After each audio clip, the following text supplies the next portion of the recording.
अभी कुछ दिनों पहले समाजवादी पार्टी के गाजीपुर सांसद अफजाल अंसारी और अमरोहा विधायक महबूब अली के बयानों को लेकर उनके खिलाफ पुलिस ने एफआईआर दर्ज की थी। लेकिन क्या आपको पता है कि सपा सांसद अफजाल अंसारी और विधायक महबूब अली के अलावा सपा के और कितने सांसदों या विधायकों के ऊपर पिछले 7.5 सालों में एफआईआर हो चुकी है या कानूनी कार्रवाई हो चुकी है और कितने अपने पद को भी गंवा चुके हैं? आपको जानकर ताज्जुब होगा कि साल 2017 के बाद से जब से सत्ता से दूर रहने वाली अखिलेश यादव की समाजवादी पार्टी के अब तक लगभग 22 विधायकों और सांसदों पर यूपी में विभिन्न मुकदमे दर्ज हो चुके हैं, जिनमें से 3 तो अपनी विधायकी भी गंवा चुके हैं। आखिर कौन है ये सपा सांसद और विधायक जिन पर मुकदमे दर्ज किए गए हैं और कैसे 3 विधायक अपनी विधायकी को गंवा चुके हैं और इसका यूपी विधानसभा के उपचुनाव पर क्या असर पड़ने वाला है, इसे समझना जरूरी है। और आज इसी बात की हम चर्चा करेंगे इस स्पेशल स्टोरी में। नमस्कार, कैपिटल टीवी उत्तर प्रदेश देख रहे हैं आप और मैं हूं आपके साथ अखिलेश पांडे। समाजवादी पार्टी के उन सभी सांसदों और विधायकों के बारे में हम आपको बताएंगे जिनके ऊपर पिछले 7.5 सालों में मुकदमे दर्ज हो चुके हैं और उसके पीछे की वजहों के बारे में भी आपको रूबरू करवाएंगे। और इसमें सबसे पहले बात करेंगे ताजा मामलों की। कुछ दिनों पहले समाजवादी पार्टी के गाजीपुर सांसद अफजाल अंसारी ने एक इंटरव्यू के दौरान एनकाउंटर, तिरुपति बालाजी मंदिर के प्रसादम और गांजे के इस्तेमाल समेत अन्य विषयों पर सवाल जब उनसे किए गए तो इस दौरान उन्होंने अपनी बात रखी थी। और इसी दौरान उन्होंने गांजे के इस्तेमाल के बारे में बात करते हुए साधु संतों, महात्माओं पर और साथ ही कुंभ पर विवादास्पद बयान दिए थे, जिसको लेकर जगह जगह साधु संत व महात्माओं ने उसका विरोध किया था। गाजीपुर सांसद अफजाल अंसारी ने कहा था, गांजा को वैध कर देना चाहिए। लाखों करोड़ों लोग खुलेआम गांजा पीते हैं, उसे भगवान का प्रसाद और भगवान की बूटी कहकर पीते हैं। भगवान की बूटी है तो अवैध क्यों? अपने योगी बाबा से कहिए गांजा को कानून में मान्यता दिलाएं। अगर गांजा कानूनन अवैध है तो पीने की छूट क्यों? ये दोहरी नीति नहीं चलेगी। कुंभ में एक मालगाड़ी गांजा चला जाए तो खप जाएगा। साधु संत, महात्मा और समाज के बहुत लोग गांजा बहुत शौक से पीते हैं। न यकीन हो तो मेरे साथ गाजीपुर के मठों में चलकर देखिए, लखनऊ में भी पी रहे हैं। मेरी मांग है कि इसे कानून का दर्जा दे दीजिए। गाजीपुर के सपा सांसद अफजाल अंसारी के इस बयान को लेकर वाराणसी, उज्जैन, अयोध्या, गया आदि स्थानों पर साधु संतों ने इस बयान को लेकर विरोध जताया और साथ ही गाजीपुर पुलिस ने स्वतः संज्ञान लेते हुए उनके खिलाफ बीएनएस की धारा 353(3) के तहत मुकदमा भी दर्ज कर लिया। वहीं एक तरफ जहां गाजीपुर सांसद अफजाल अंसारी के बयान को लेकर अखिलेश यादव के माथे की लकीरें सिकुड़ी ही थीं कि सपा के एक और नेता ने हिंदू मुस्लिम विवाद उत्पन्न करने वाले अपने विवादास्पद बयानों से सनसनी बटोरने की कोशिश की, लेकिन बेचारे इसके चलते मुकदमे की उपलब्धि कमा बैठे। दरअसल कुछ दिनों पहले अमरोहा के सपा विधायक महबूब अली ने बिजनौर में आयोजित संविधान सम्मान सभा कार्यक्रम में जनसभा को संबोधित करते हुए उत्तर प्रदेश में सत्ता परिवर्तन की भविष्यवाणी करते हुए यह दावा किया कि मुस्लिमों की आबादी बढ़ गई है और अब 2027 में भाजपा हारेगी और सपा सत्ता में वापसी करेगी। सपा विधायक महबूब अली ने बिजनौर में आयोजित संविधान सम्मान सभा कार्यक्रम के दौरान कहा था, उत्तर प्रदेश से अब भाजपा की सरकार जाने वाली है क्योंकि प्रदेश में मुसलमान की आबादी लगातार बढ़ रही है और इसीलिए अब भाजपा के जाने का समय आ गया है। इंशाअल्लाह 2027 में हमारे आने का समय आ गया है और यह तय है कि अब बीजेपी जल्दी से दोबारा लौट नहीं पाएगी। इस दौरान सपा विधायक ने भाजपा सरकार पर भी निशाना साधा। उन्होंने कहा, देश में हर व्यक्ति, हर वर्ग, हर कोई अमन चैन चाहता है, लेकिन कुछ लोग नहीं चाहते। आने वाले वक्त में समझ जाओ, अब तुम्हारा राज खत्म होने वाला है। अब मुसलमानों की आबादी बढ़ गई है। भाजपा सरकार जो करना चाहती थी वो तो 850 साल हुकूमत करने वाले मुगल भी नहीं कर पाए। हिंदुस्तान को चलाने वाले ये एतबार कर लें कि हिंदुस्तान की आवाम जाग गई है। संसद में भी जवाब दिया गया है। आने वाले चुनाव यानी 2027 में भाजपा जाएगी और इंशाअल्लाह हम आएंगे। अमरोहा के सपा विधायक महबूब अली के इस बयान को लेकर बिजनौर कोतवाली थाने में पुलिस ने मुकदमा दर्ज किया। वहीं गौरतलब है कि सपा प्रमुख अखिलेश यादव के चहेते सपा नेताओं में महबूब अली का नाम भी बड़े ही खास स्थान पर है। वहीं इस लिस्ट में कुल 22 नाम हैं जिन पर मुकदमे दर्ज हुए या उनके खिलाफ कानूनी कार्रवाई की गई, जिनमें से 2 के नाम और उसकी वजह तो आपको मैंने बता दी, लेकिन जिनके ऊपर पिछले लगभग 10 दिनों में एफआईआर हो चुकी है, उनके नामों को जानने के अलावा अभी 20 और सपा नेताओं के नाम इस लिस्ट में शामिल हैं जिनके खिलाफ एफआईआर भी हो चुकी है और इनमें से 3 की तो विधायकी भी जा चुकी है।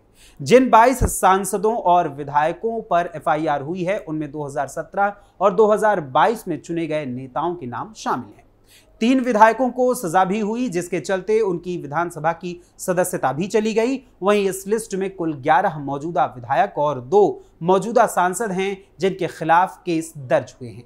इनमें कुछ जेल में हैं, बाकी बेल पर हैं।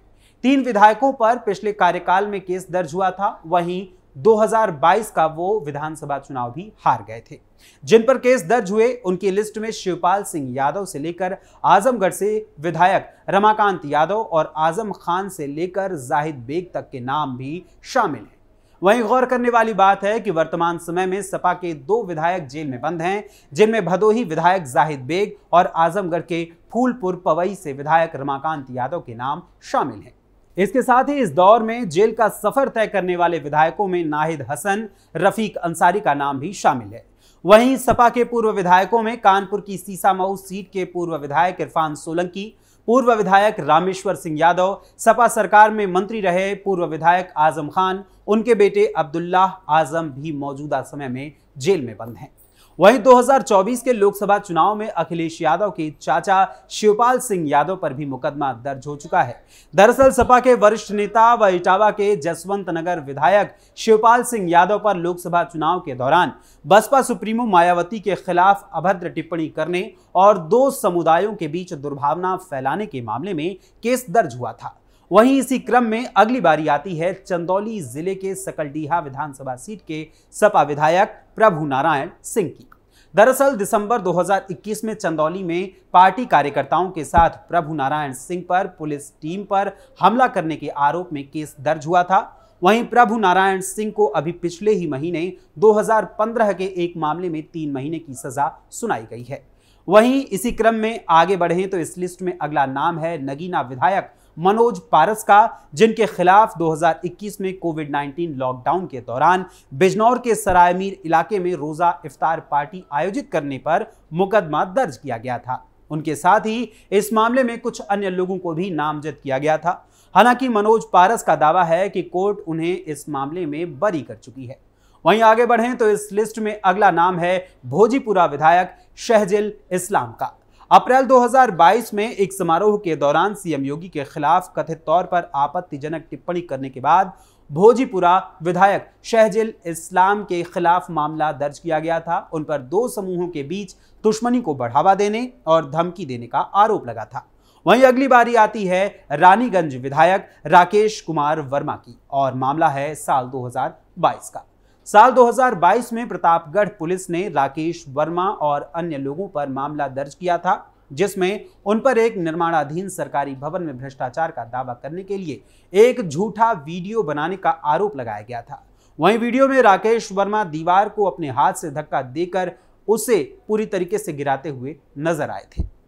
वहीं इस लिस्ट में अब बारी आती है समाजवादी पार्टी के उस वरिष्ठ नेता की, जिसकी कभी इतनी हनक हुआ करती थी कि यूपी की पुलिस उनकी खोई हुई भैंसों को ढूंढने का काम किया करती थी, और उनका नाम है आजम खान। आजम खान 10 बार के विधायक, पूर्व सांसद और पूर्व मंत्री भी रह चुके हैं। फिलहाल वो सीतापुर जेल में बंद हैं। योगी आदित्यनाथ के सीएम बनने के बाद से उनके खिलाफ 81 मामले दर्ज किए गए, जिनमें जमीन हड़पने से लेकर धोखाधड़ी तक के आरोप शामिल हैं। वहीं कई मामलों में उनकी पत्नी तंजीन, फातिमा और उनके बेटे अब्दुल्ला सह आरोपी हैं। आजम खान को अब तक 6 मामलों में दोषी ठहराया गया है।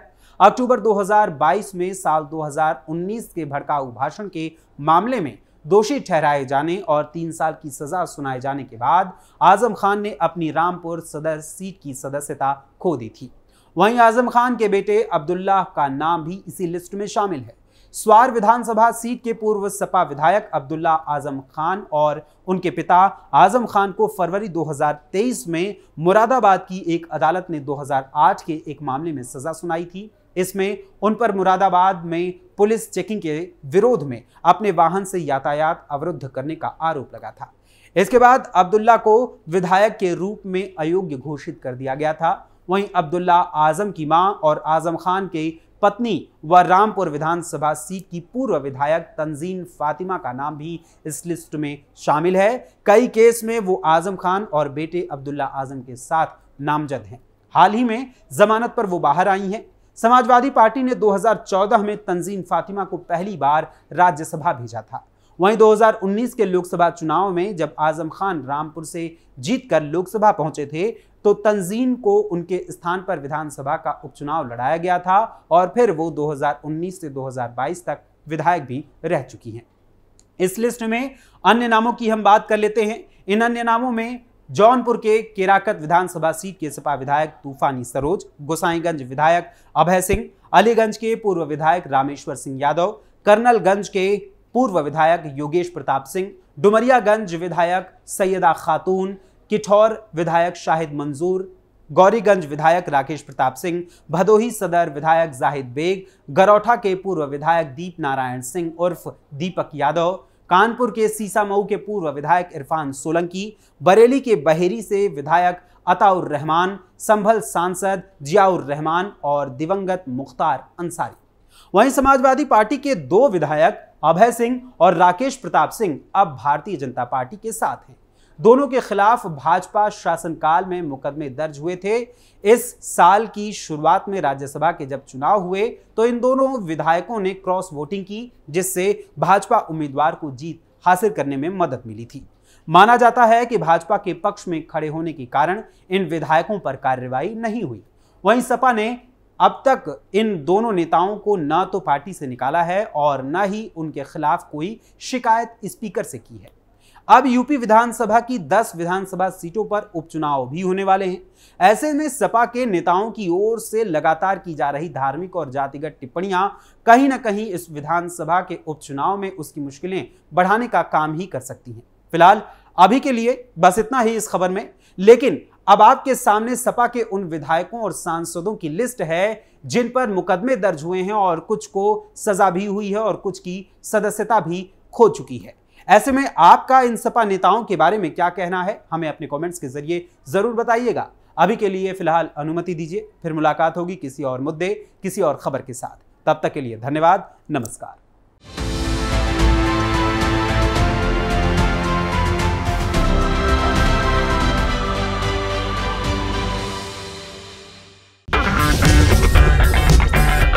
अगर आपको हमारा वीडियो पसंद आया हो तो इसे लाइक करें, हमारे चैनल को सब्सक्राइब करें और हाँ, बेल आइकन दबाना ना भूलें ताकि आप तक हमारे वीडियो की नोटिफिकेशन पहुंचती रहे।